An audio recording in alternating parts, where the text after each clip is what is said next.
Hey there, everyone. Welcome back to Podcast Demastered. I'm Wade, and I'm here, as always, with Chelsea. And on this week's episode, we are jumping back into the X-Men universe. We are talking the Krakoan era still. I haven't counted the number of episodes that we've done on the Krakoan stuff, but it's been quite a lot. But we've finally reached the final arc of our story here. This is before the fall / the fall of X, where all of these things that have been going on have finally led up to what's about to happen. Now, before we get into that, we need to catch up with some of our other books and other characters and other storylines.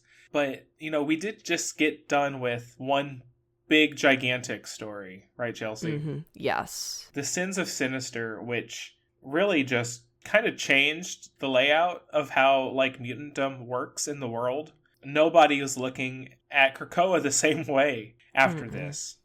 No. And the mutants aren't even looking at each other the same way. And the mutants, they're really not sure either because, they're faced with an alternate future where, the entirety of their leadership has not just betrayed them, but, sold them all down the river, essentially, leading into 1,000 years of, galactic wars and turmoil and the death of so many trillions and trillions and there's just nothing that can be said as everybody screwed everybody over, and Sinister just kind of was awful all over the place in whatever form Sinister was taking. Yeah, exactly. I was like, not just the Sinister we've seen on the Quiet Council. Yes, all of them. And so they're doing fine after Sins of Sinister in a sense. Well, except for our Quiet Council Sinister. He's in the pit, but everybody else is they're all sitting fat and happy.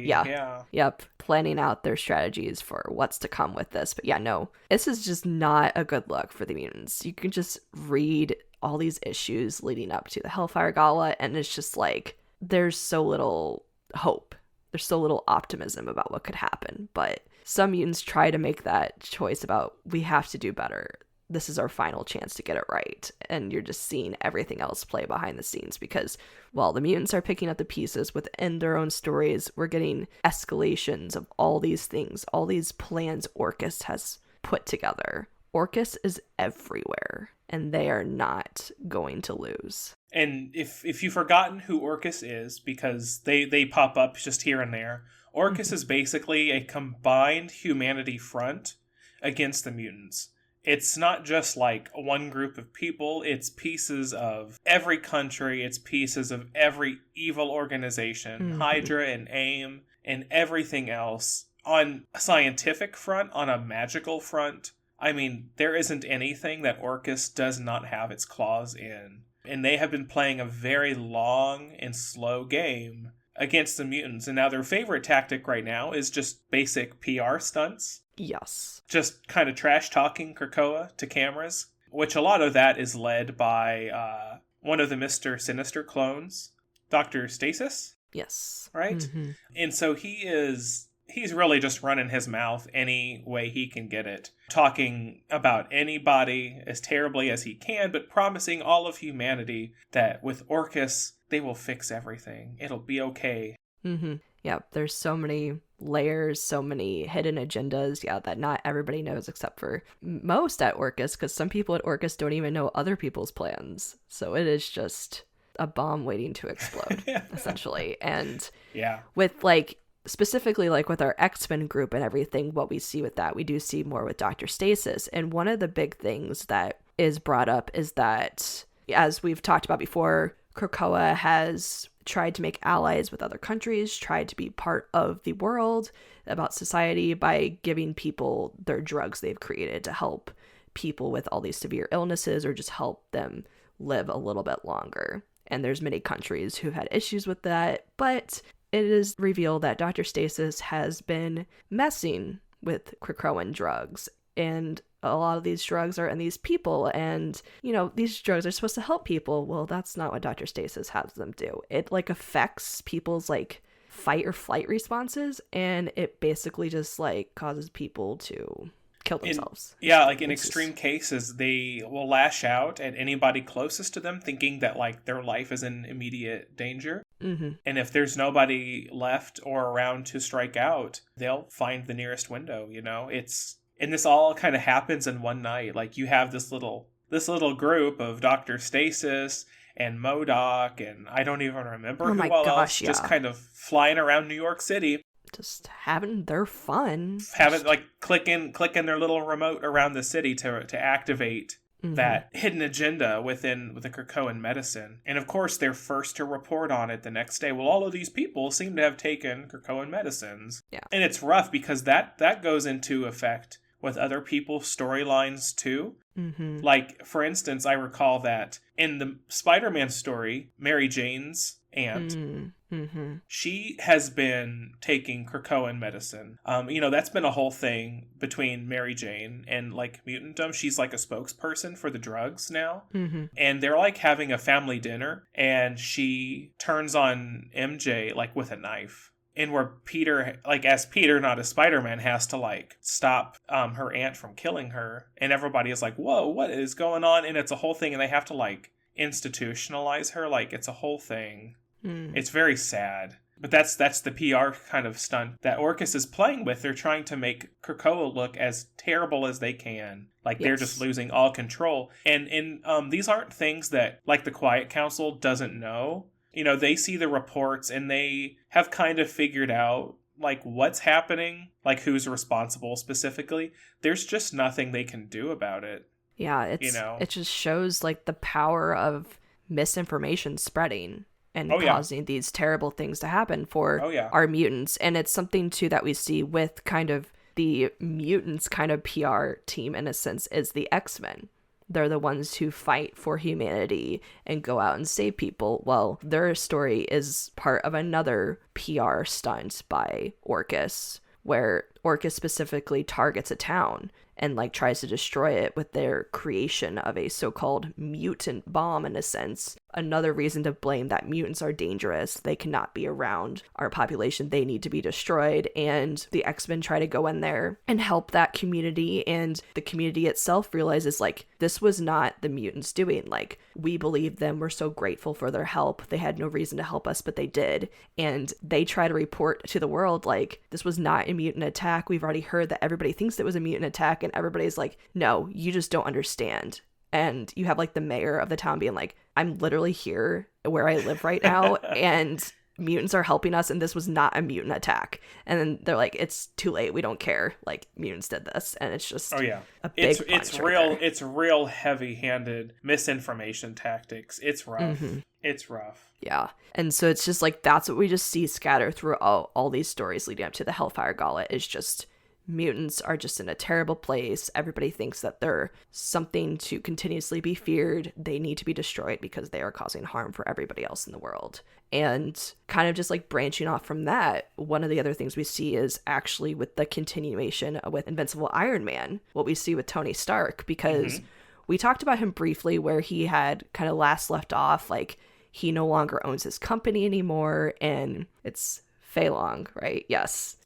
He is in charge of Stark, the company, and he has his own grand plans. He's working with Orcus as well, and he's ready to just use everything Stark has had before and just turn it on him and just basically say, screw you, Stark. I am the better man. I'm going to do these things. And because you see parts where he finds hidden messages from Tony's father, Howard, about, like, a special, like, unknown element, and he basically flaunts it to Tony about, like, you're a loser, you never even cared about what your father left you, this is your real legacy, but I'm not going to tell you what it is because I'm better than you. He's such a child. Yeah, and then you have that, but then also, we have to bring up Sentinels again. Sentinels has been a long time machine threat to mutants. It has been something that humans have always created to put mutants in their place, to be like, we need to help humanity. Well, these aren't just anyone's. They have to have Tony Stark's name on them. They have to be Stark Sentinels. Yeah, they're Iron Man Sentinels. Gigantic Iron Man Sentinels. And because everybody knows the branding,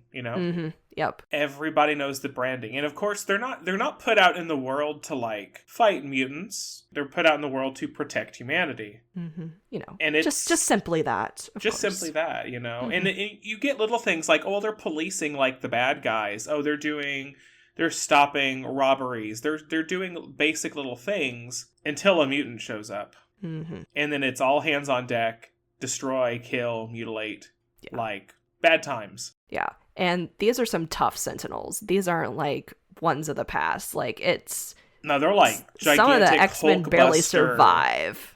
Oh yeah, the entire team goes up against one. Yes. And most of them almost die. Like, they get saved kind of at the last minute by one of the teammates, but like, that was not a good look for, because like, this was out in front of everybody too. Another terrible PR move.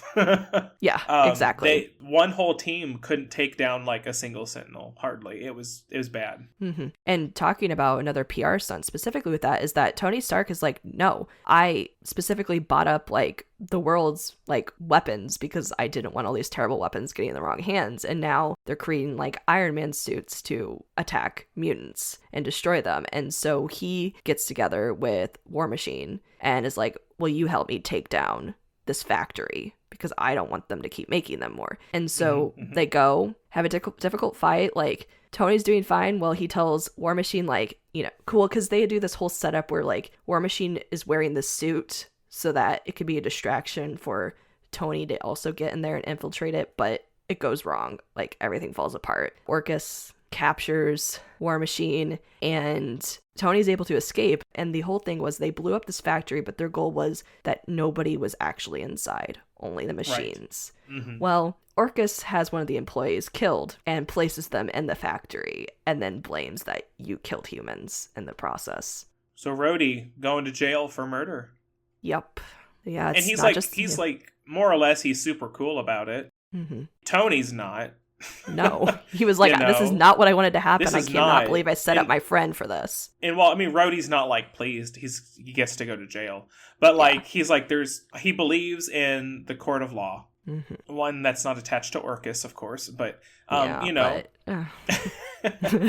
So Orcus will always be there. Yeah. So you know, that's kind of where we leave them for a while. Yeah, exactly. So yeah, Orcus is not just playing with the mutants. He's also affecting our other heroes and other Avengers and people that we meet, which we will continue with what else is in store for some of our other Avengers. Oh yeah. Oh my gosh. But another kind of crazy side story that happens during this time, it's like, okay, you're already dealing with all this PR stuff, all these like terrible attacks events are happening, and then you have Beast has been in charge of X-Force since, you know, like essentially its inception, but Beast has continuously just gotten sketchier and sketchier. His team has turned against him. His team with like Omega Red has been like, you're not cool. Like, you are...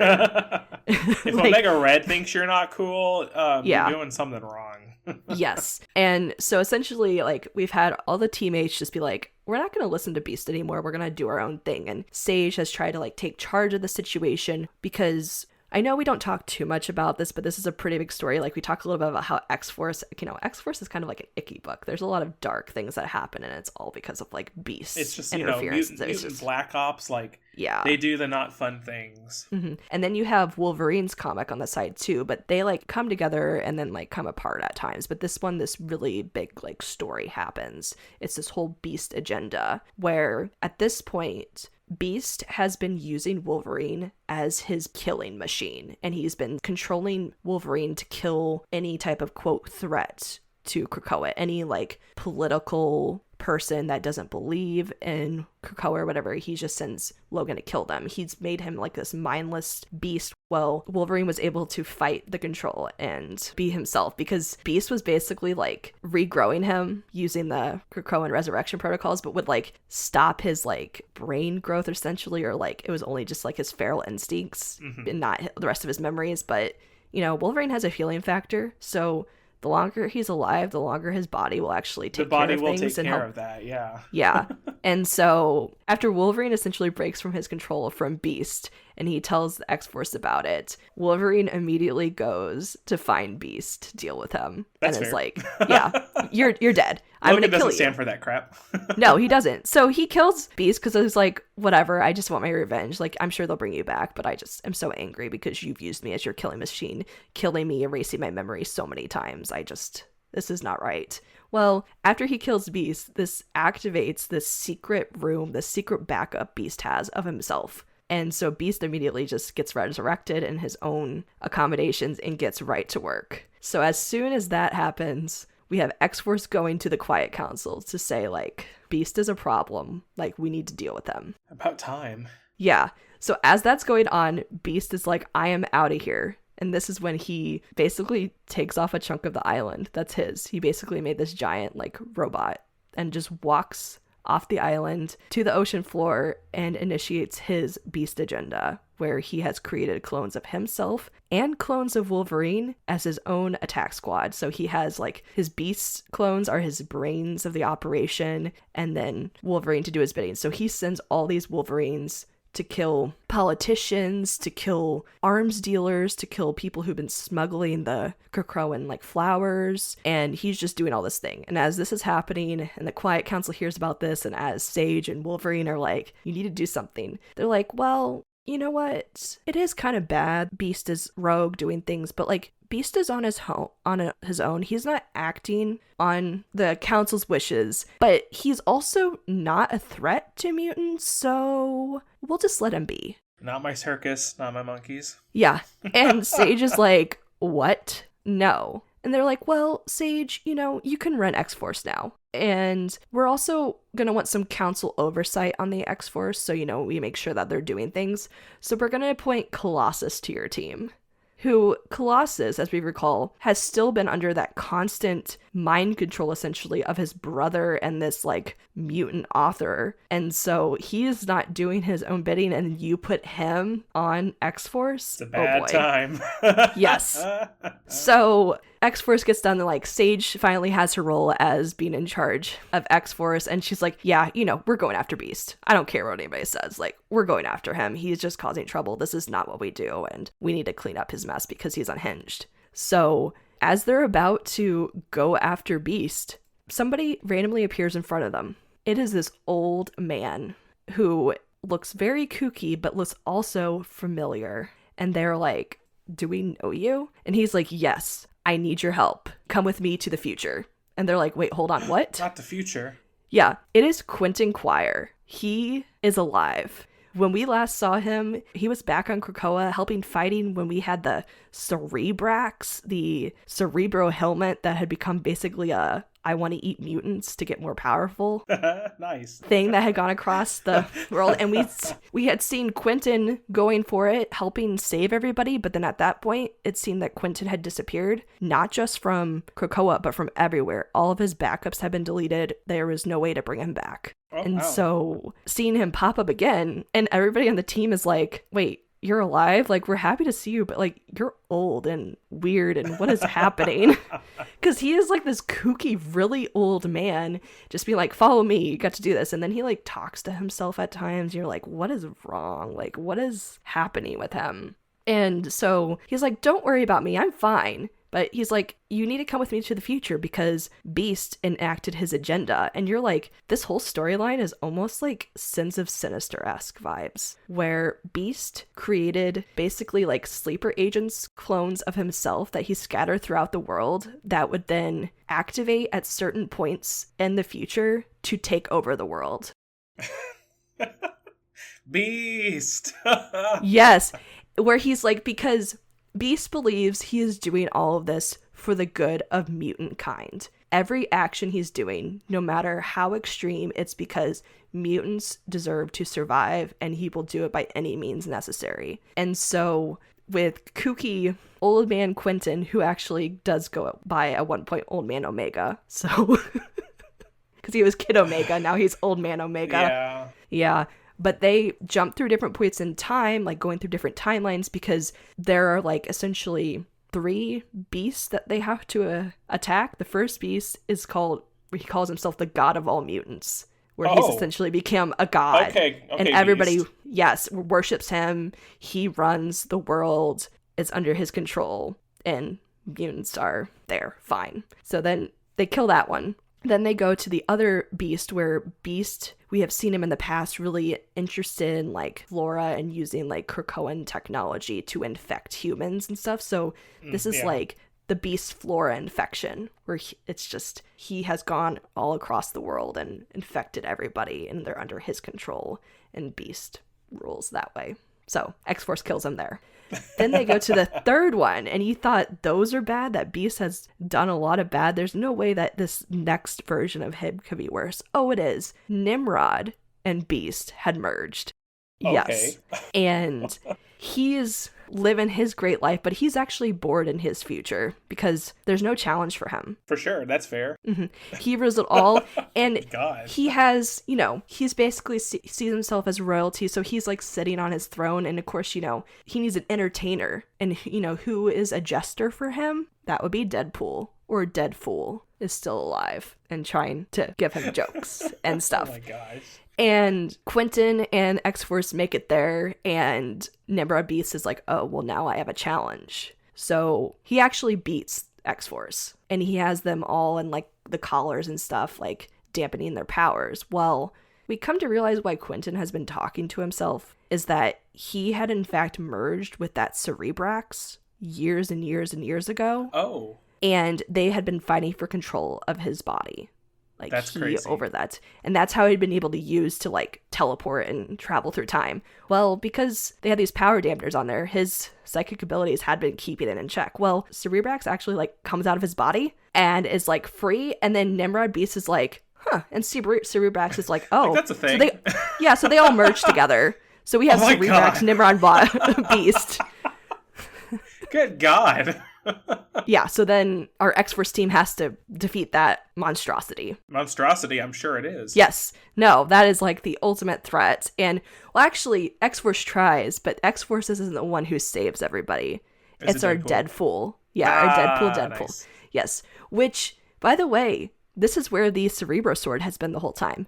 Beast has had it. And that's what Deadpool uses to kill the Cerebrax Beast Nimrod combo. Interesting. Mm-hmm. So yay, they've saved the world in the future, but they have to go back to the past, aka their present time, in order to stop Beast from his current agenda. Final battle. This is like Final Fantasy VIII vibe. Good Lord. Yes, the final battle. The current situation with Beast and his mech on the ocean floor. Well, it turns into this whole Beast with all his Beast clones. Also, Beast making Beast clones. The clones eventually want to turn on Beast, because they're like, we don't like how he rolls. They're all too smart for their own good. Exactly. So he ends up killing some of his clones. He has to make new clones. So they're all infighting, distracted.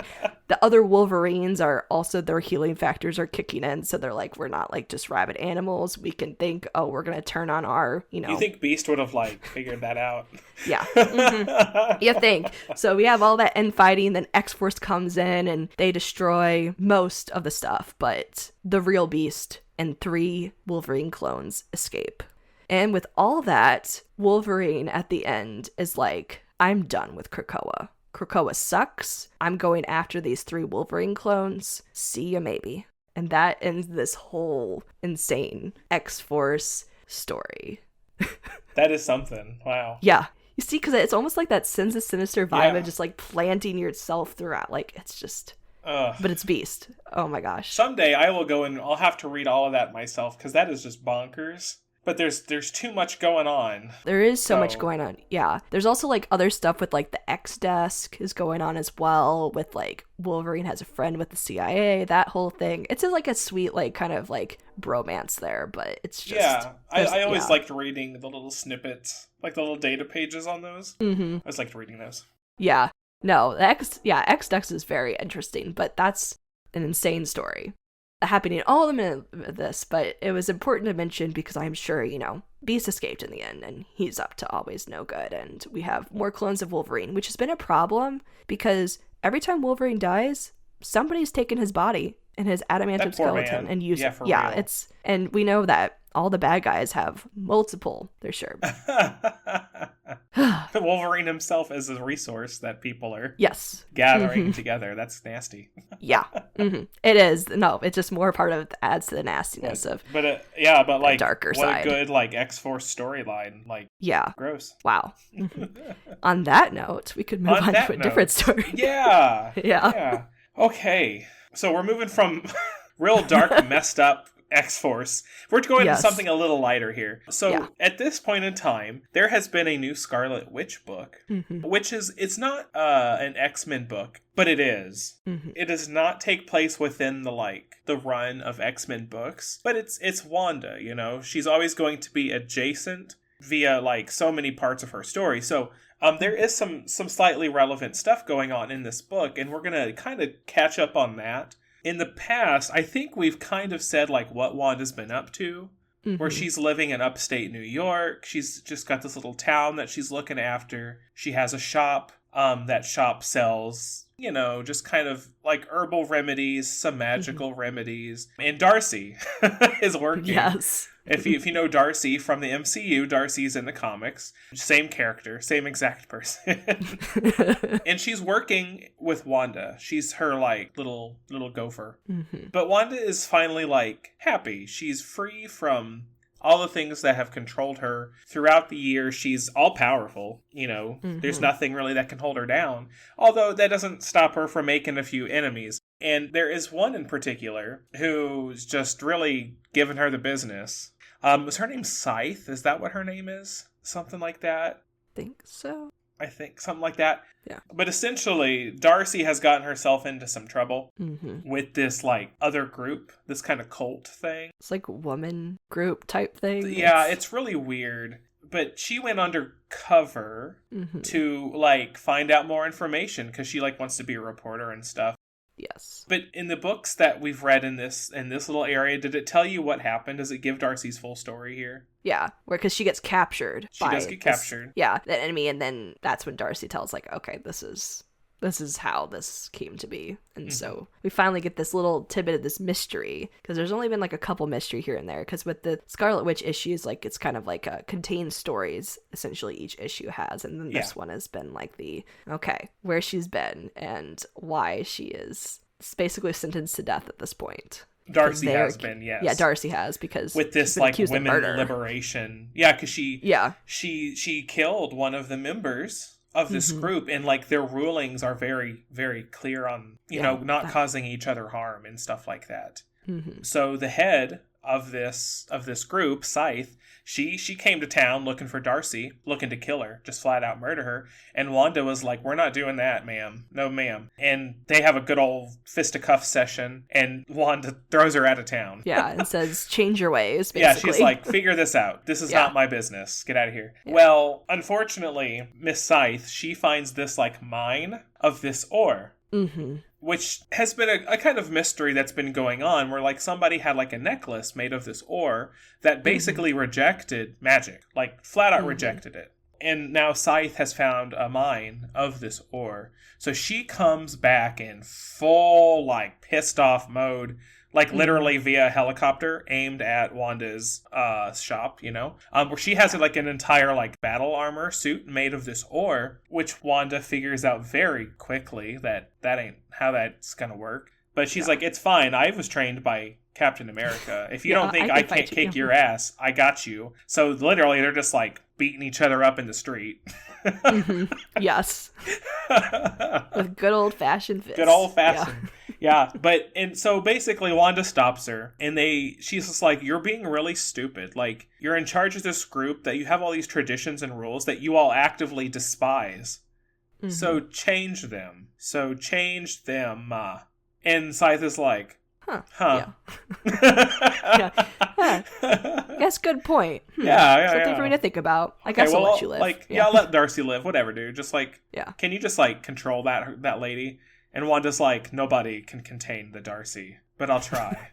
Yes. So that's kind of whatever. But then at the end, there's these guys who are like out like partying or camping or something. Yeah, something. Hiking. And they come across this cave. And in the cave, they find Magneto just chilling. Yeah. Having a great time. On his throne of this... On his little throne. Of this, like, I think it's called the Low Mysterium. I think that's also what's in this cave. Yes. Some mysterious story there. What a way to end it, because last we saw Magneto in any form was that he died in Storm's arms on Arakko. Yeah, without a heart in his body. Like, you know. Yeah, way back with the Judgment Day. So we'll leave that there.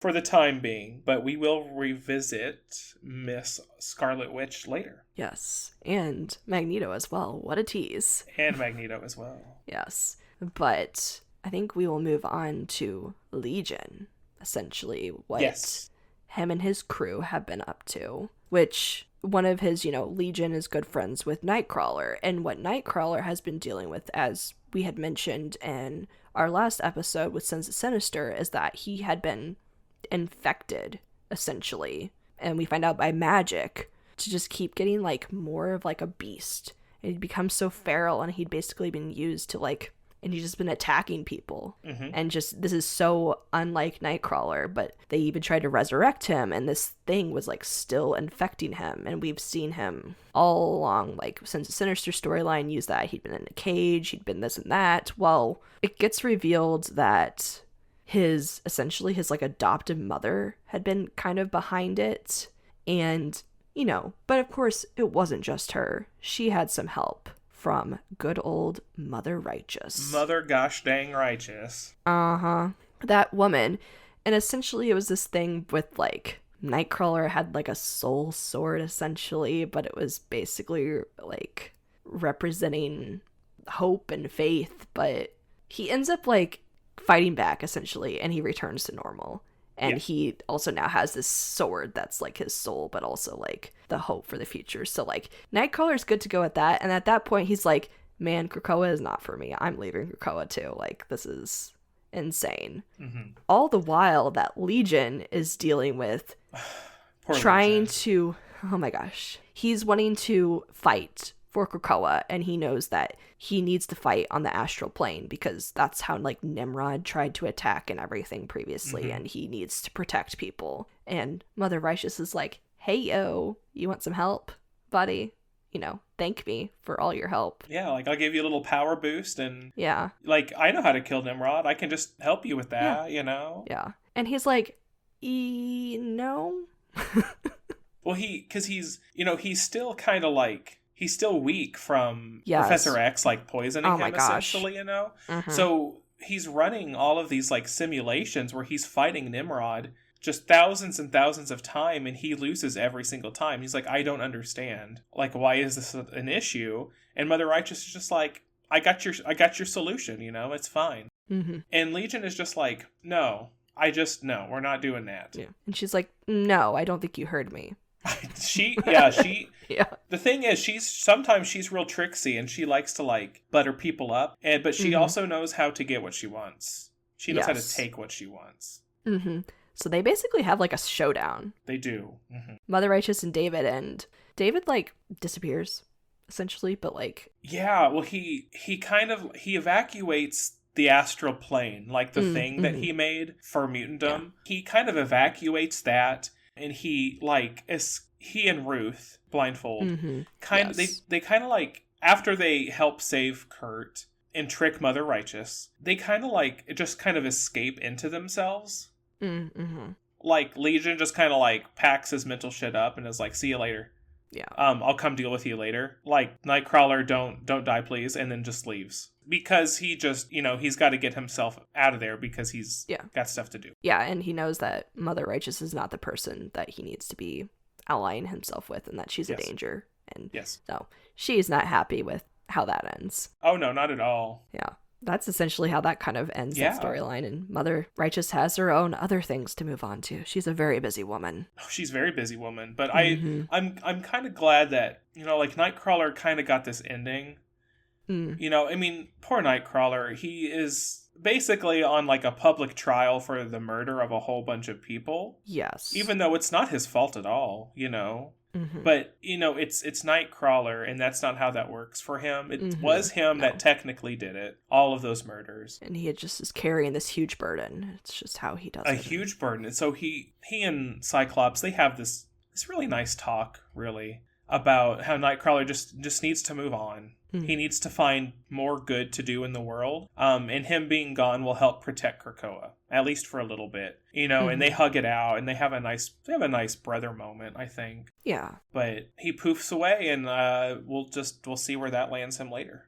Yes. So that's, we're kind of really wrapping up a lot of these stories that we see and that are all just leading to more to come, or to all this big thing. Because another story that we see is with X-Men Red, specifically with our mutants on Arakko, is that Arakko is doing better, but it could be better, essentially. They're really still recovering from that devastating attack that happened way back with the Eternals and all that. Yes. And that Storm has just been trying to rally everybody together, and this is where the mutants on Arakko are kind of seeing themselves in a different light, kind of being like looking towards Storm's leadership about working together doesn't equal weakness, and that we can be better. And so they're also trying to fill up their council, their great circle, because they've lost so many members that have either died, left, whatnot. Well, as that's happening, we have another character who, it's been a bit since we've seen her. She and Apocalypse, so we are talking about Genesis. They chose their paths, that they left all the other mutants because situation with Arakko being there, they went back to their homeland and were to never be seen again. Well, Genesis is JK. Yeah, she appears like she's getting restless again. She's like, I don't know, I'm kind of tired of living here. I'm gonna take back control, because all this time she's been kind of essentially been manipulated by Annihilation, this kind of parasite that has latched onto her. Everybody knows that it's kind of a thing, but they're like, what kind of deal do they have? Who is really in control of these two? What is happening? And she's like, yeah, I'm ready to just finish all these fights, and I'm ready to go back to Arakko and take my proper place, take my throne, essentially, with my mutants. Yeah. And there's this big old fight, essentially, that Apocalypse, who doesn't like to be called Apocalypse anymore, he has that name that I don't think anybody knows how to pronounce because it's just the letter. Oh yeah. Yeah, as well as just the fact of he also has this comment about calling himself almost Revelation. So I don't know if that's a name he's going to go by or something that we're going to see later. I'm sure Apocalypse has his own plans. Oh, yes. So he fights his wife Genesis, and Genesis wins, essentially, kind of, and is and Apocalypse, sorry, we're just going to call him Apocalypse, or we can call him A. I'm just big A, just kidding. It's yeah, you can leave, whatever, I don't care. I'll allow you to do that, but go by yourself. This is only your fight. Don't take her children. I'm not going with you. I'll see you later. And she's like, cool. She's like, peace out, dog. Yeah. So then she comes to the council as the council's all meeting on Arakko, and basically it's like, I'm back. And they're all like, oh god. Yeah. And she's like, what is this? You guys are disgusting. You disappoint me. You're all weak. This is not how I having left my conversations, working together, disgusting. Yeah. Ew. And Storm's like, girl, this is for the better. And then they have a little fight, essentially, of just, and Genesis is like, no, you ruined, you tainted this council. And she's like, weakness is not where we're at, and basically starts turning this council against Storm, and other people on that council no, Genesis, you're so right, I am so sorry, I can't believe I was weak, I will never be weak again. And you just see all this just yeah, she really comes in being her best Regina George self. And everybody turns on Storm real fast, and there's two members of the council who they read the situation real fast, and they grab Storm and they teleport the heck out of there real fast. They're like, absolutely not. We read that. We saw that line being drawn real quick, and we had to go. And that's fair, but Genesis takes that as excuse me, you left, act you of cowards. War, what? Yeah, okay, well, now since they're done, let's go take care of them. Council, I'm in charge now. Let's get this stuff done how we originally said we were. Yes, ma'am. And that's how that ends. Oh yeah, what a big setup there. So we'll be heading into an Arakko civil war soon. So poor Storm, she's got a lot on her plate, and that's not even half of it. No, that's not even half of it. So no. So we will jump into that other part. Yeah. So Storm, while she is heading the council on Arakko, she's also still a member of the Quiet Council on Krakoa. And coming out of Sins of Sinister, she's pissed. I mean, she is straight up not happy with how everything has been going with the Quiet Council. She is sick and tired of being sick and tired, Basically, so we have Professor X, we have Emma, Hope, and Exodus, who have been tossed into the pit because coming out of Sins of Sinister, they didn't know if they could trust them. You know, like, do you still have Sinister genes inside of you? Like, how do they activate? We don't know. And those 4 were like, it's fine, just pit us. Like, take us off the board until you figure it out. They did. Storm comes back. She's got a plan with Forge. They pull him out of the pit. And Professor X is all like, is this really necessary? Like... Like, one, it was his idea to go in the pit. And 2, they take them out and are treating them like, not even like prisoners, but like, come on, like, get over here. We have things to do. And he's all like, is this really Bad necessary? Child. Yeah.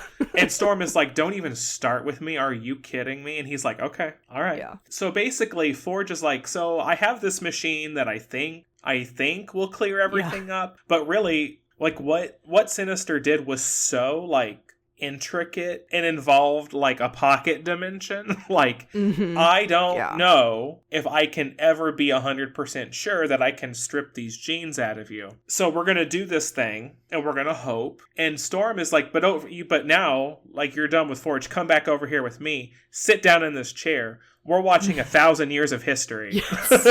And they're like, wait. Look at what you did. Yeah, they're like, can't you just like pop all of these memories into our head? And Storm's like, I could. But you need to watch it. Yeah. You need to understand what you all did in this future and what it could lead into again. Like, I need you to feel it in real time. So they do. They get the highlights version because that's it's a lot. Yeah. But they're all just kind of like, they're so crazy. It's so crazy because Emma and Charles are just like legit. Like, wow, that's terrible. Yeah. And while they're kind of like, well, Charles is in his feels because he's always in his feels. And Emma's just kind of like, yeah, I see it. Yeah. And in the background, you have Hope and Exodus, who are just absolutely going to town on each other. Because in that future, Exodus completely backstabs Hope. He kills her. Yeah. And she's like, that's not okay. And so they're just like beating the crap out of each other. This is so funny because they're like beating the crap out of each other. And Emma and Storm are having this like lovely philosophical debate about like what the future looks like and how are they going to handle it if they can't ever be sure that Sinister's gone and everything. And Storm is like, hold on, I have children to punish. And she goes over to Hope and Exodus because like they can't be seen by the rest of Krakoa to be like beating each other up like this. Yeah. So she comes in and she's like, stop or I'll stop you. And Hope's basically like, go to hell. And Storm is like, okay. So she like strikes her with the lightning bolt. Yeah. And Exodus is basically like, LOL, that's funny. And Hope is like, do you know what I can do? And just completely strips him of all of his power. And then just goes right back into just beating the crap out of him. Yeah. That was my favorite part. Oh my gosh, yeah. I was like, yeah, it was bound to come down to it, and then, yeah. But eventually that settles down. The council is, like, ready to move on with things because there's a lot that's going on. Like, not even just between all these council members, but then it becomes the thing where somebody throws the idea of, you know, Forge seems like he was able to probably fix these troublemakers, but I don't know if they deserve a right to vote on the council. Because we can't be sure. Yeah. And so it comes to a vote, and it's decided they can't vote on the council anymore. So there are fewer people that are playing, and lots of people are playing their games. But this is the part, too, where Storm is being pulled in multiple directions, and she has to leave to, like, go deal with all that stuff with the Rocco during this time. And she thinks she is putting her trust in the right person because she believes she knows Colossus. Well, it's technically because Nightcrawler was on the council and Nightcrawler that Storm had his vote, but Storm has to leave and she's like, Colossus, I need you to take my vote because I trust that you know what's right for our people and I have to leave. So Colossus, like we said, who was still being controlled by his brother and all this stuff, now essentially votes for 3 people. And there's only 8 votes right now on the council, so he has almost a 50-50 vote, which is obviously a problem. Yep. Not that they know that, because no, they don't know he's being controlled, but whatever. Yeah, but Shaw kind of knows some things or thinks that he can kind of work things to his angle, because he has his own plan, and he goes to Colossus and is like, hey, if you help me with some things, like, we'll be cool, essentially. And Shaw brings up to the council, hey, we need to fill a seat. You know, Sinister is not here. And I have the perfect person to Yes, fill. queen, yes! Yes. And everybody comes to a vote, and Colossus is like, yep, you've got all my votes. And we have, like, Kate being like, What? What? Why? Huh? Why are you voting for that? And Colossus is like, you know. And then we have this, like, internal, like, monologue going with Colossus, like, because he realizes he's being controlled, but he's, like, trapped in his own body. He's and like he's kind of hoping that stuck people in his psyche. He's like, please understand when I'm doing the wrong thing. Yes, because he's tried to reach out to some people in some ways, but he can't do it enough. And he's like, Kate, of all people, should know me. Like, we had a past together. Like, she should get that, like, something is up. And she just, like, is like, no, I don't know what's wrong with you, Colossus. Like, I hate your thinking. Whatever. It's dumb. So Selene joins the council. My vampire goth queen, Selene. Yes. Who, by the way, we get to see a little bit of how she came back, because she was, like, kind of dead. And was that Hope that killed her? Yes. She used that. Fell through the portals and, like, shot her through a window or something. Yep. She's like, we're done with that. Amazing. Well, Shaw has been, he has a benefactor in a sense, where he's been working with somebody, and he's buddies with Mother Righteous. And Mother Righteous is like, yep, we've got some things to work on. And she helps him bring her back. And Shaw is so happy and is like, yay, now I can have her on the council with me. And that's how we see that chaos. Well, the other people in the council who can still vote and are still, like, have a lot going on, we also have Mystique and Destiny, who, Destiny, you never know what that woman's thinking. Yeah. She has been through it, I mean, because, of her powers, but also the stuff with Sinister, and just her just trying to be able to see the potential features, because as we've seen her, she has been manipulating everything she can from the start, because the only thing she cares about is Mystique, the love of her life, and that Mystique is the only thing that matters, and she will take whatever horrible feature there is in order to keep her wife safe. And we see this, like, shift between Mystique and Destiny, because, like, Mystique has always lived with, like, Destiny not telling her everything, but, like, they're just, like, going at it. And then Mystique is given a recording from this past future Sinister events situation, where it's revealed the whole thing where Destiny had reached out to Sinister about, like, we need to work together on this. This is my reasoning behind it, essentially, kind of blah, blah, blah. And Mystique confronts Destiny with this recording, and Destiny is like, oh, I guess this is me, but, like, I didn't do it now, obviously. And they have this whole situation about, like, yes, we love each other and our love matters, but, like, this is not how I view things. Destiny, you need to get a grip on reality. Like, for real, you can't just, like, you can't let the world burn for me. Yeah. Like, and Mystique is the one who's saying this, like, yeah, if I can't be me, then you don't have me, Yeah, and because another thing she says too, because, like, Destiny's all like, but, we're supposed to be immortal. We're supposed to be together forever. And Mystique has this quote of, our love is immortal. We are not. And it's just like, yeah, it hurts to hear that, but it's true. Like, you're eventually going to have to let the fact go. People do die, and that doesn't mean your love is gone. And it's just, I think it gives something for Destiny to think about, but I don't think it completely changes how she chooses to act. We'll just have to see, I guess. Yeah. But it does create a rift between the two. Yeah.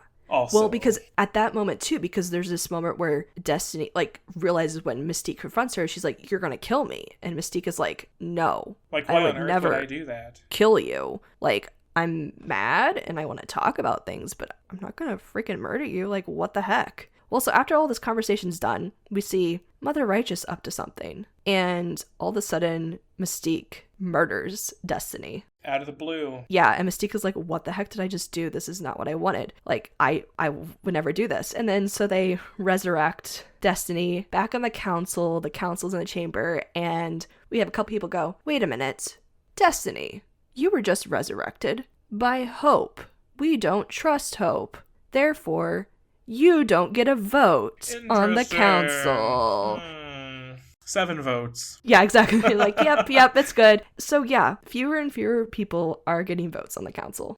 And then we get this absurd thing brought to the council because everybody is manipulating somebody. There's an agenda where it's Colossus that speaks up about, I have an idea. And he's hoping, like, he himself is like, surely somebody is going to get red flags and not believe what I'm saying. He's like, I believe we should tell the world what happened and what this Sons of Sinister event was. Is everybody with me? We're going to own up to this. Well, the vote passes. And Colossus is like, are you freaking kidding me? Well, Colossus has got 3 votes. Yeah. And Sebastian, he's all like, I have other plans. And like, he's ready for Krakoa to fall. Yeah. And Celine's like, sure, I'm ready for whatever. I hate you guys. That sounds good. Yeah, like whatever. Yeah. Dude. She's so sassy and like a royal bitch. And I just love her so much. Oh my gosh. And also like her fashion sense. Like, she's one of those that you like love to hate. Oh yeah. And I just love to love, you mean? What are you talking about? Oh, okay. Either way, the council's in trouble. Yeah, so they released they were in trouble when she walked in. All of this nonsense to the public, and they're like, we're very sorry for these things that have not happened. And the world is like, excuse me, what? Yeah. No. And Orcus is just like, yeah. They're like, wow, we didn't even have to do PR on our own. We could have just let them do it. This did it for ourselves. Like, that's great. Yeah. Yeah.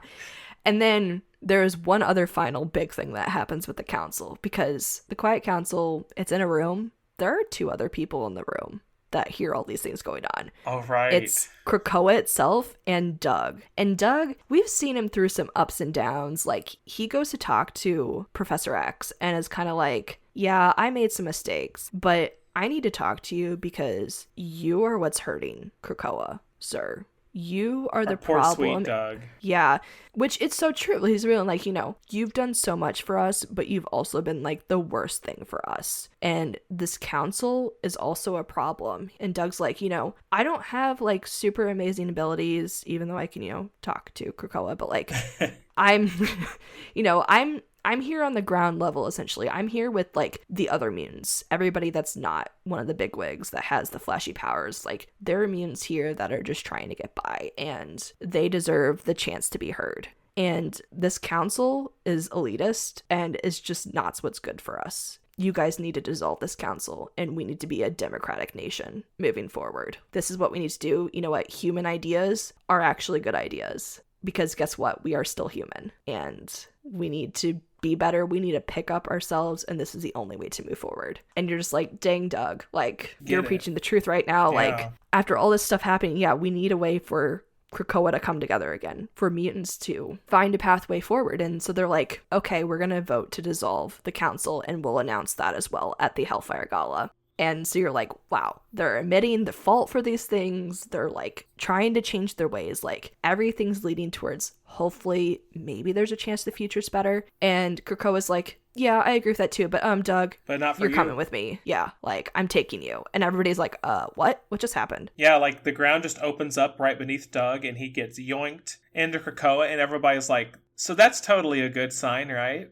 Yeah, and they're like, oh boy. Oh, and that's the very cold cliffhanger we get leading into the Hellfire Gala. Yeah, like, that's what's been going on in our mutants. But should we mention real quickly about the other Sinisters? Yeah, so we have talked, Mother Righteous has been working. She's a working lady. She's got stuff to do. She's been doing a lot throughout lots of different books, trying to set herself up. Because she, like all the other Sinisters, she is reaching for dominionhood. She wants to be there first. She wants to be the person in charge, Yeah. Now, she does have a meeting with Dr. Stasis, because the weird thing is that the other 3 Sinisters, they're exact clones of Mr. Sinister, of the original, but she is not. She's actually a clone of his wife.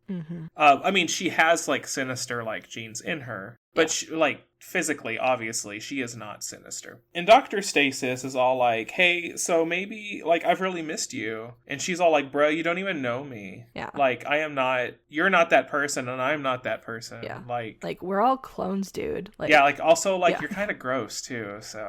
Yeah. And he's like, but I made you dinner and got you fine jewelry. And she's all like, is there wine? And he's like, well, yeah. And she's like, okay, well, we can enjoy that, I guess. Yeah. So they're all like, let's just get together. Let's, we can get our relationship back on track. We can, like, rule the world together. Like, it's totally chill. And she's like, yeah, you're right. Except no. Yeah. And he's like, but yeah, please. And she's like, we'll talk later. And then I love this moment too, like after they break apart, because Dr. Stasis is like talking to Orvis Stellaris and is like, dude, I've got her wrapped around my finger. Like, she is fooled by me. Like, she's this all is like, great. LOL. Yeah. And you're just like, all these Sinisters, you can't be friends with each other, and you can't believe you're outsmarting the other because that's what everybody else is trying to do. Yeah, for real. And and Orbis is just like up in space being like, whatever, dude. Like, y'all are stupid. Like, bruh, whatever. Yeah. Like, you all stay down there, I'm gonna stay up here, and I'm gonna win because you two can't like be within 500 miles of each other without like blowing up half a planet. So just you just stay over there. And she's all like, yeah, how about I just kill you both? It's fine. Exactly. So yeah, that's how we kind of leave it, with like hints of the Sinisters with all their agendas, and which is what we've really seen with Mother Righteous specifically, like talking a little bit more about her, is that in a sense she's really tried to present herself as like the benevolent person, the one with all the power, the one who's like, I've with got all the you, honey. Answers. Like, she's like, I'll take care of you as long as you just give me a little bit of gratitude. Yeah, give me a little bit of love. Yeah.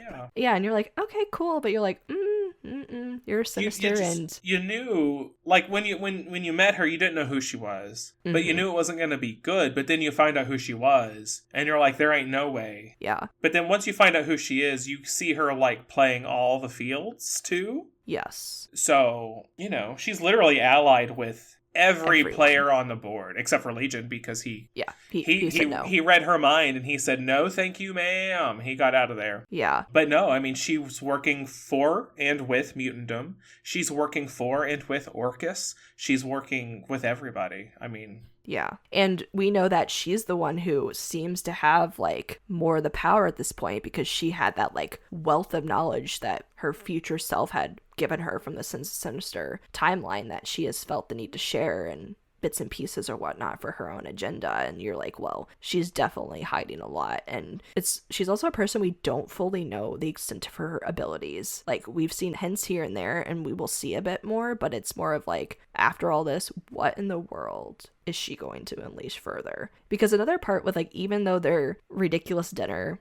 between her and Dr. Stasis was a thing, like, she also used that as a point to establish her relationship with Orcus, a way to get her foot in the door. Yeah. So that she could really fully be in on that action as well. But I think that's essentially just about everything that leads into the Hellfire Gala. So yeah, we are, well, before we get into our main event, okay, because of this Hellfire Gala 2023, the final Hellfire Gala, it starts with Cyclops and Emma having a conversation, okay? Now this conversation takes place like before the gala, like way before, but they're bringing it to our attention now, where basically like they're talking about some young mutant who died, and it's somebody that Cyclops is friends with, and it's how it's just not fair. Like, life's just not fair. So he needs Emma to do a favor, and she's all like, well, whatever. But this person that they're talking about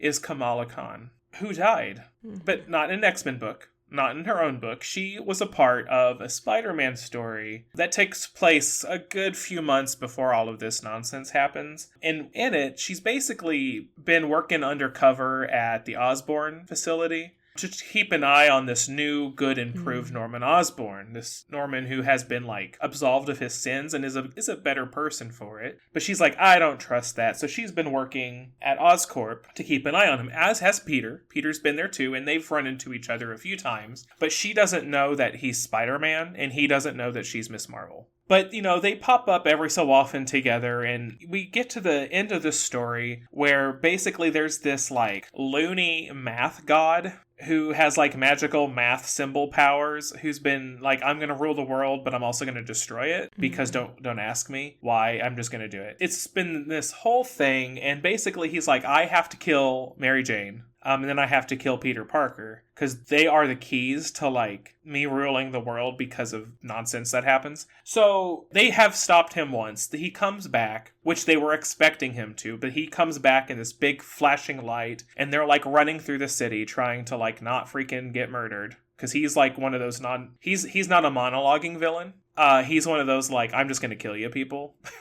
Okay. So, and then they split up and they're trying to like stop the guy, and then he kind of portals in and like super stabs MJ, like death blow. And Peter's all like, oh God. And he's like holding her and she's all like, Peter.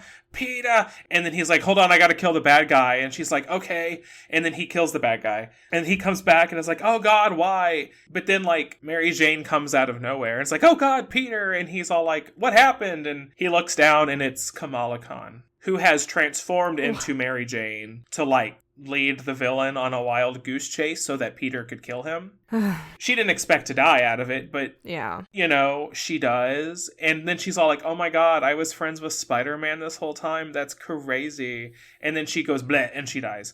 And it's like, what? So then in the Spider-Man story, you get like Peter is on like super guilt trip mode for forever because that's fair. Yeah. You know, people dying for him, not a fan. Children dying for him, really not a fan. More not a fan, yeah. So anyway, Kamala Khan has been murdered brutally, basically off screen. But Cyclops wants to bring her back because, you know, they find out they can bring back anybody. Mm-hmm. And Emma's like, well, but, you know, there's this weird thing that we do actually have a backup of her. And he's like, why? She's like, well, because she's a mutant, you know? And he's like, no, she's an Inhuman. And she's like, well, that's the funny thing. She's both. It's just that her Inhuman genes were activated before her mutant genes. So now Cyclops and Kamala, they do go back a long way because Cyclops' kid version, there was a time when the original X-Men as teens were brought to the future to run amok and gain some personality before being sent back to the 60s.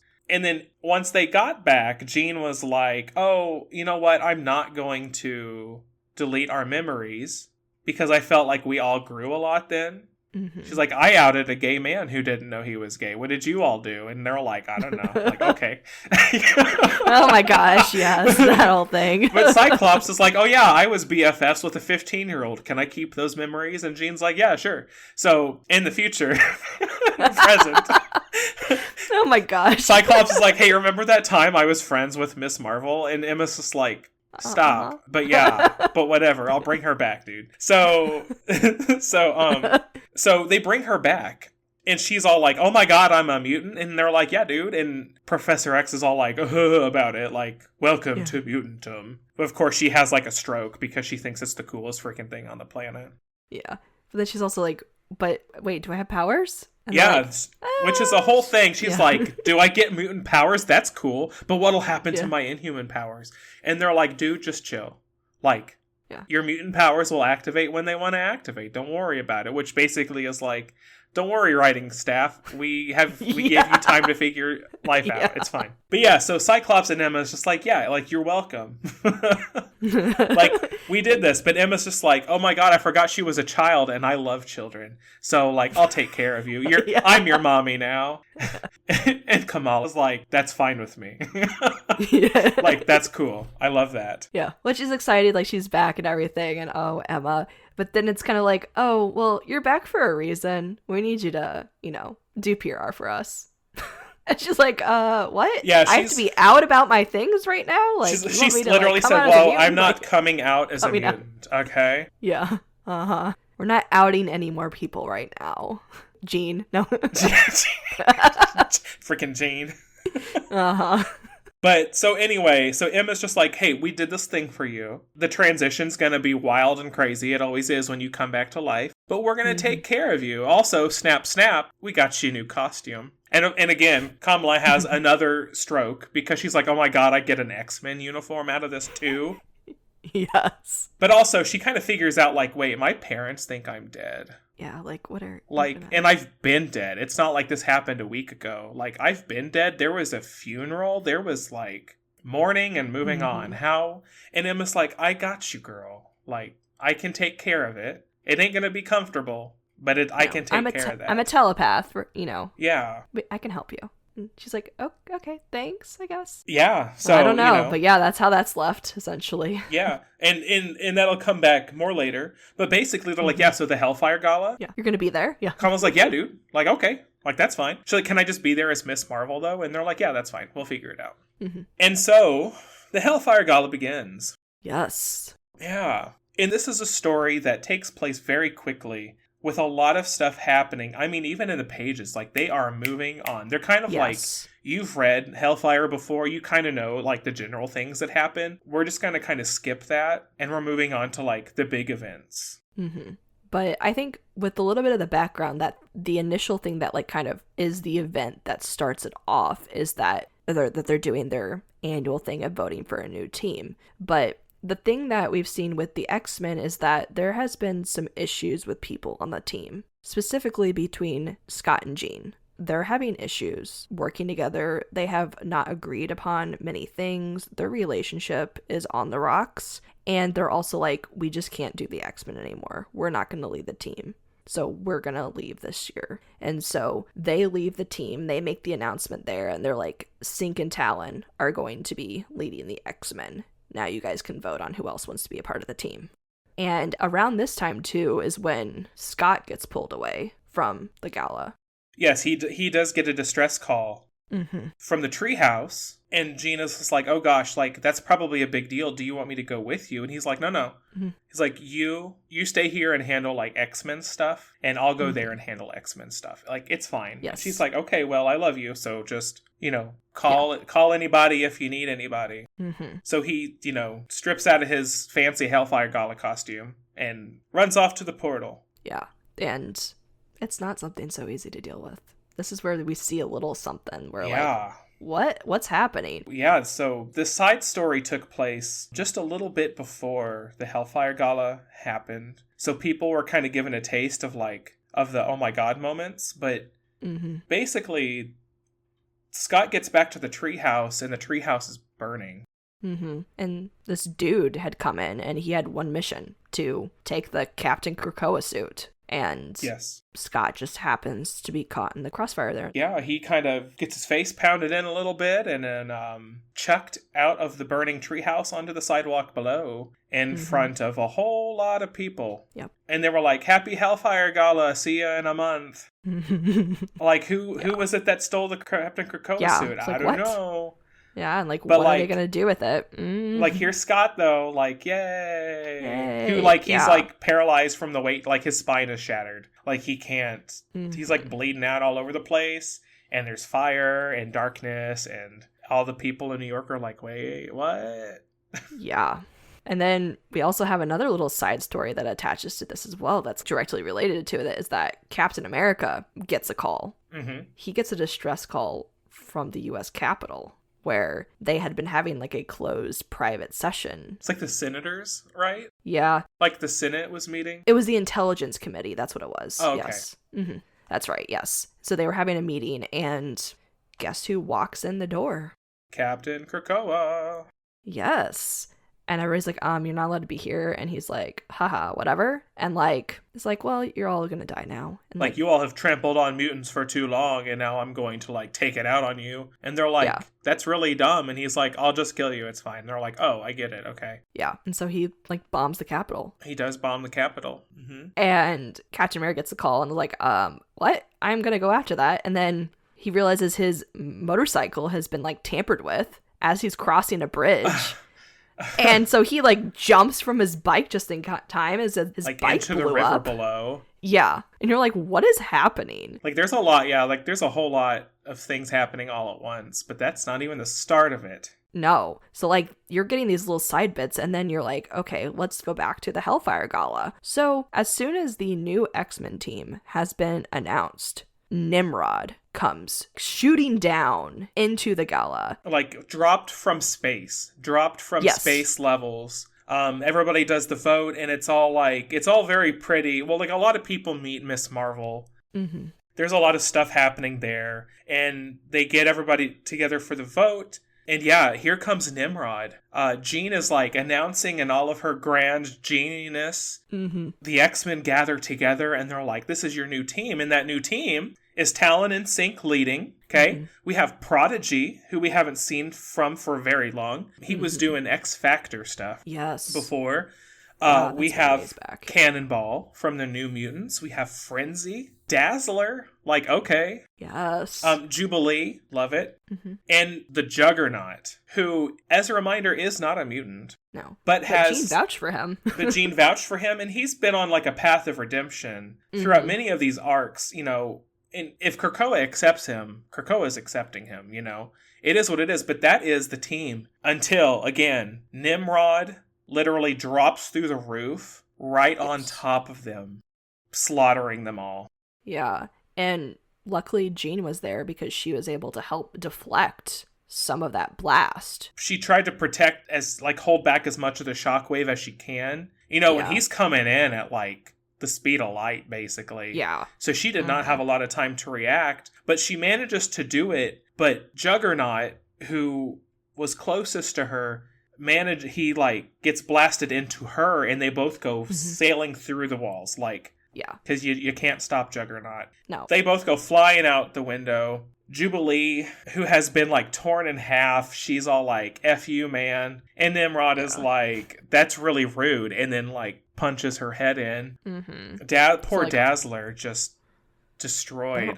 Just mangled, and like they got that blast, so like our new team is. Oh god, yeah. So everybody is freaking out. Like, this happens in the span of, like, literally a half second. Psylocke jumps in, Magic jumps in. They're like, okay, we got to recover. We have to get rid of Nimrod. We have to get him out of here. And it's just panic, and people are not knowing what to do.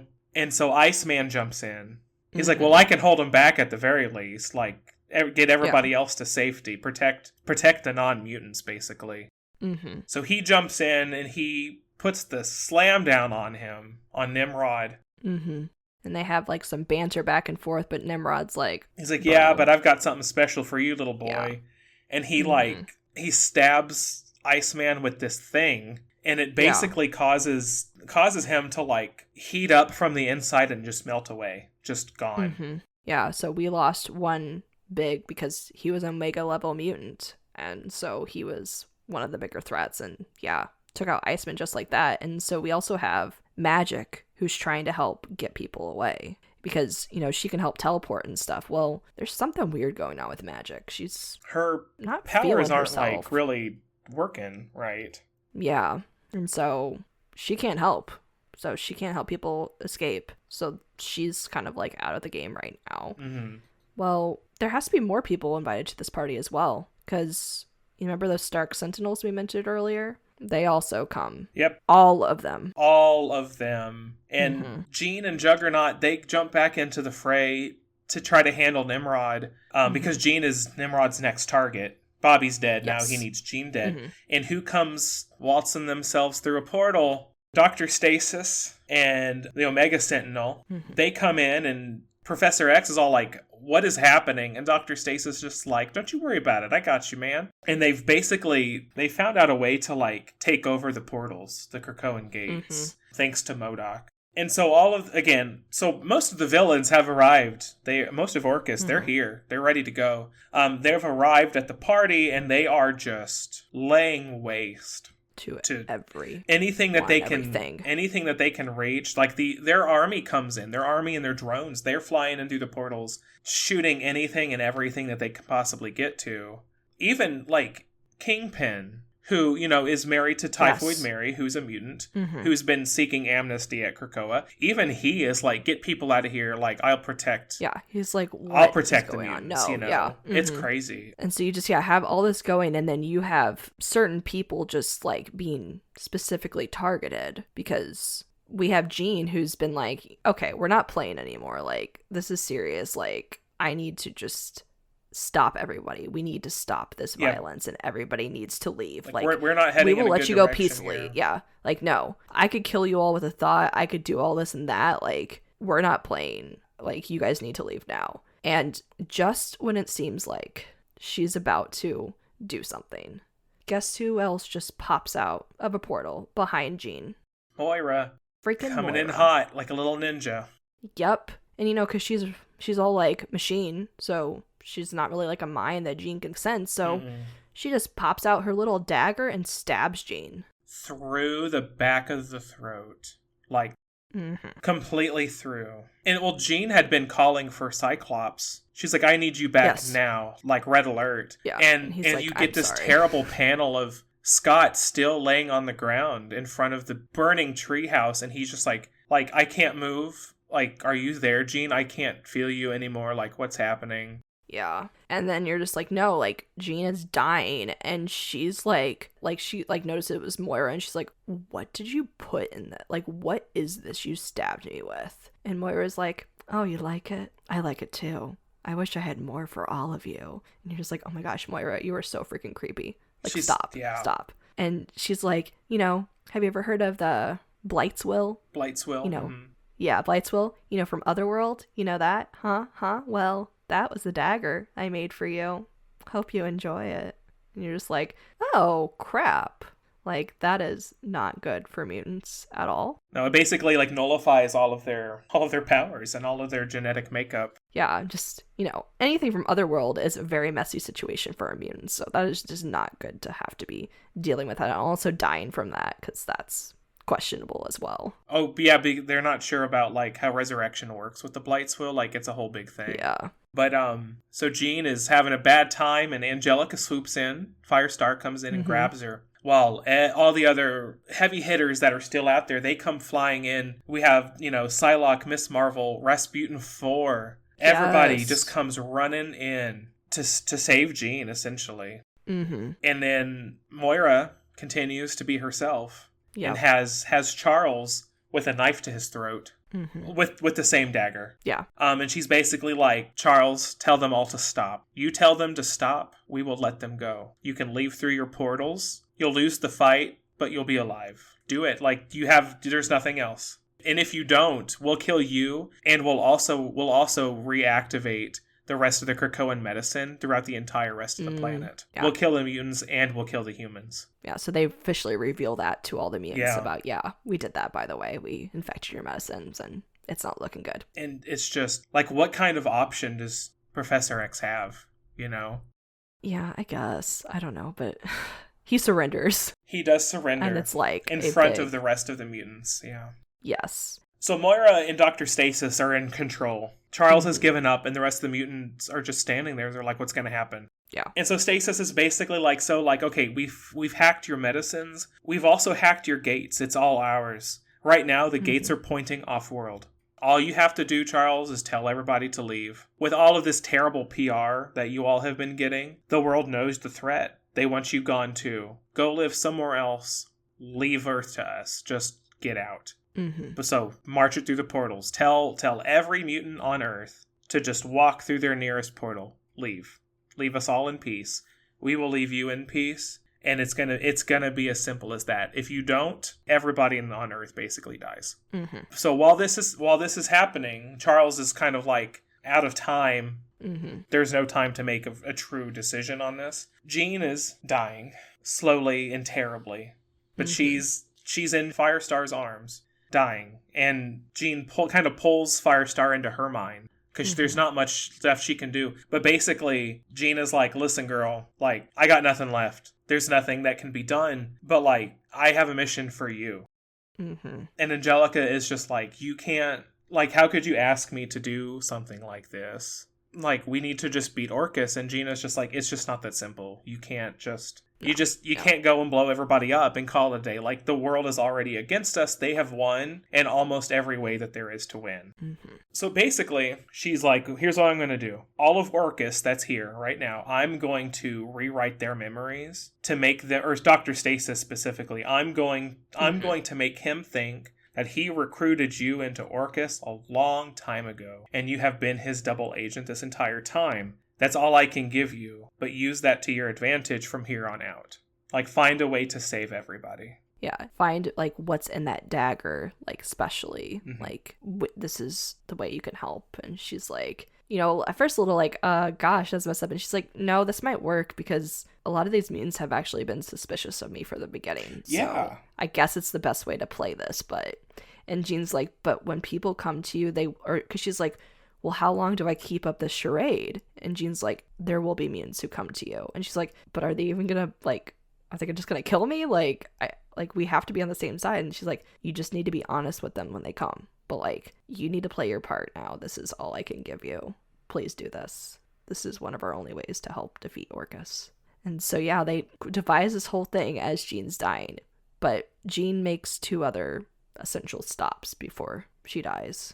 And where we see her basically go visit her loves, in a sense. Yes. And where we get some very interesting way that things are worded in these situations, where she goes to visit Scott. Because like we mentioned, their like relationship has been quite rocky. They've had differing views on things. And she's like, I'm dying. Like, you know, I'm not coming back. Like, I need to say goodbye to you. And Scott's like, no, you can't leave me. Like, poor Scott, like, I need already you. Like on the ground, paralyzed, surrounded like, by fire, like, and now he's like, also your girlfriend is dying. So yeah. And then she says, like, goodbye, Scott. I loved you. The way she says that, it seems very final. She doesn't say I love you as implying coming back and I will continue to love you. It's I loved you. Yeah. And then that's when he goes, I need you. I love you. And you're just like, no, Jean is saying more than just goodbye. She's already let go. Like, she's already... Yeah. Like, this is the end. Yes. Because she goes to visit Logan as well. And Logan's like, what? Crap. Like, and she goes, I loved you too. Also saying another, like, final goodbye. Like, you know, we had something like, I care about you stuff too, but like, Logan, I loved you. You need to do what you are good at. It's time to be the Wolverine. Yes, it's time to be the Wolverine. And you're just like, wow. And then that's the last from Jean, essentially. She withers away, body and soul together. Mm-hmm. As Charles gets up and he is kind of preparing himself, he curses Moira first for making all of this happen. But then he stands up, puts his helmet back on, and he says, go, my X-Men. Mm-hmm. And he tells them it, and some people move. Mm-hmm. But, like, he's reaching out across the globe, telling mutants, he says, you must comply. Walk through the closest gate. Be not afraid. All will be made clear, but know that in doing this, you are saving many human lives, and perhaps that of your own. So people are lining up at these gates now turned red. And they are marching through across the entire globe. And you get the snip of Madame Righteous with a hand on a portal. Mm-hmm. Who is also, seems that she's also grieving in this situation. She has her hand on this portal, wishing them luck on their journey, the mutants. Mm-hmm. And so she's at the other Krakoa, in the Atlantic Ocean, like the part that broke off. She's there, which that'll come back later. Mm-hmm. But she kind of uses her power to collect this segment of Krakoa into one of her little magical orbs, and she leaves. She's gone with this part of Krakoa. And so we get back to all the mutants exiting through their various portals, but Charles is finding that some of his most beloved students are resisting. Mm-hmm. With the Red Triangle Protocol, they are resisting his urge to leave the planet. And so they push, and he's basically like, if people around you are not moving, pick them up, carry them out of here. Like, we have to go. There is no choice.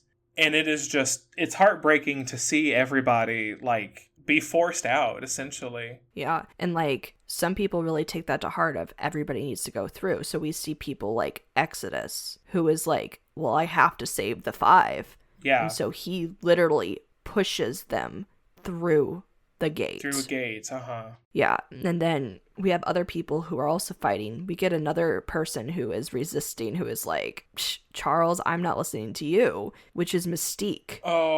She's upfronted. She's, how dare you try to control me? And so they're like fighting mentally together. And like, she has blood coming out of her nose and her eyes, and she is just absolutely resisting him. Yeah. And she throws herself out of a window, crashing onto the rocks at the bottom. Yeah. While Destiny has already left. She's already went through a portal, saying that this is just, like, this is the only way, this is the only chance, and I have to leave. And she tells Raven to listen to Charles as she leaves.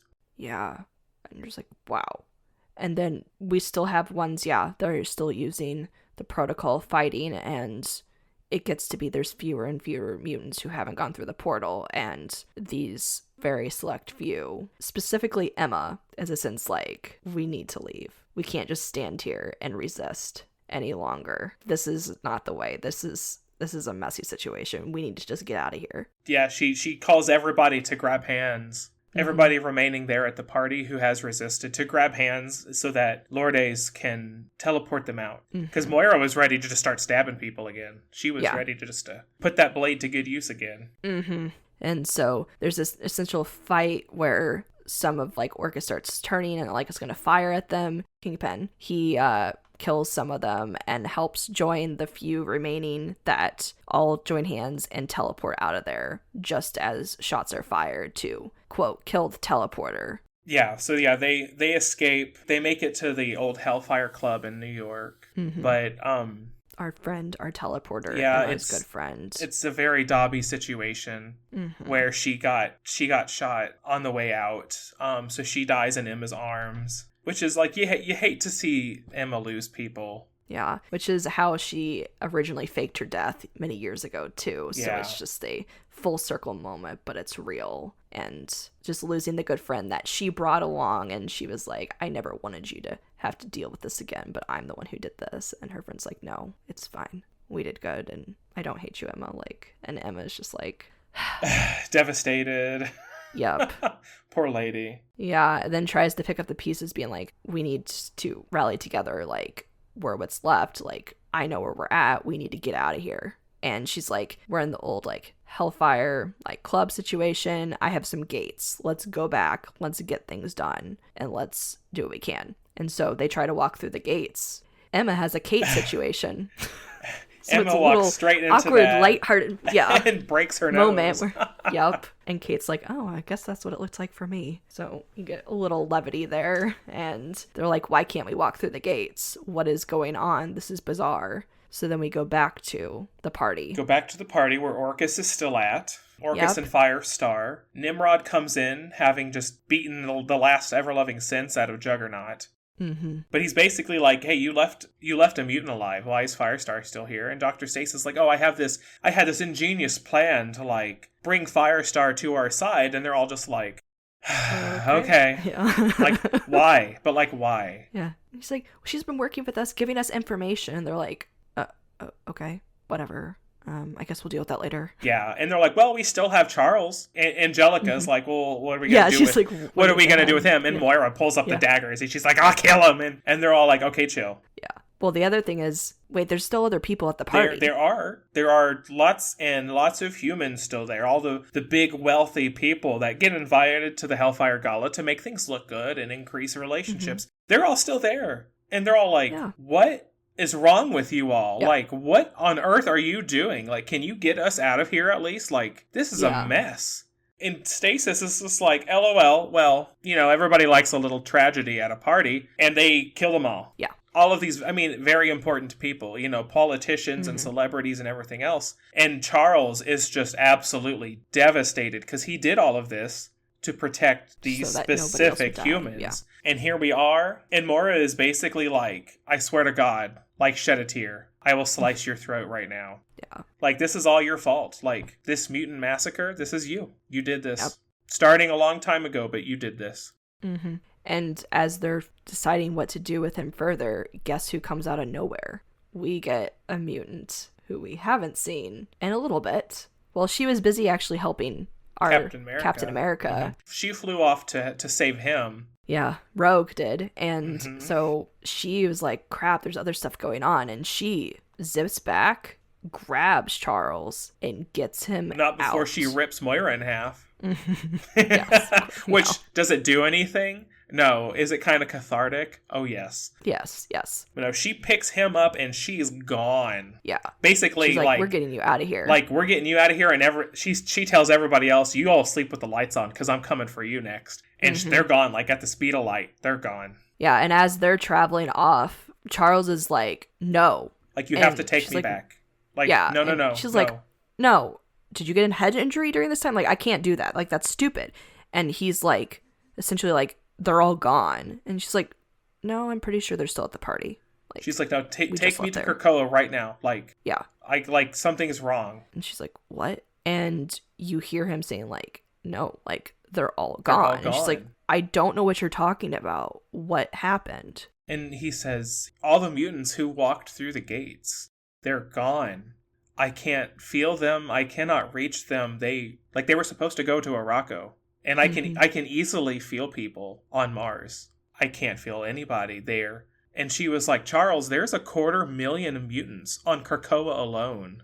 Mm-hmm. What do you mean? Like, they can't all be gone. And he says, but they are. They all walked through the portals and they're gone. I pushed them into a meat grinder. They're all dead. Mm-hmm. Yeah. So we essentially end on that. But we end on one more thing where we're back with our few mutants at the Hellfire Club who teleported away. And Kate is leaning against a gate, just kind of talking about their next. She falls through the gate. The girl who could not go through the gates falls through one. She's now ends the up only in, one who can yes. go through the gates. And she ends up in a Krakoan embassy in a completely different country, surrounded by Orcus. Mm-hmm. And that is essentially the end of this portion. Yes. So all of this time leading up to this Hellfire Gala, Chelsea, how do you feel? It's a lot. Like, to be honest, I kind of knew that stuff was happening, but reading it all play out and everything involved, it's just like how evilly brilliant Orcus's plan was and how much they took into account how many people they had playing on all these fields. Like, it's just, there is no really good that can come from this. This is a very hard place for our mutants to pick themselves up from. The remaining people to figure out what to do next. This is truly the beginning of the end. You're left with this state of just like, how? There's so few players left on the board. I mean, you have some of the main cast, but, millions of mutants were effectively just pushed out of existence, including the 5, Mm-hmm. But then it's also just a threat to all of humanity because Orcus will do whatever it takes to get their agenda. They've got their finger humans. on the button still, Yeah. I mean, it obviously comes down to, of course, our mutants are going to have to go after Orcus. But how are they going to do it when there's so few left, and can they even do it? We'll have to find out next time. Yes. So the fall of X remains. Mm-hmm.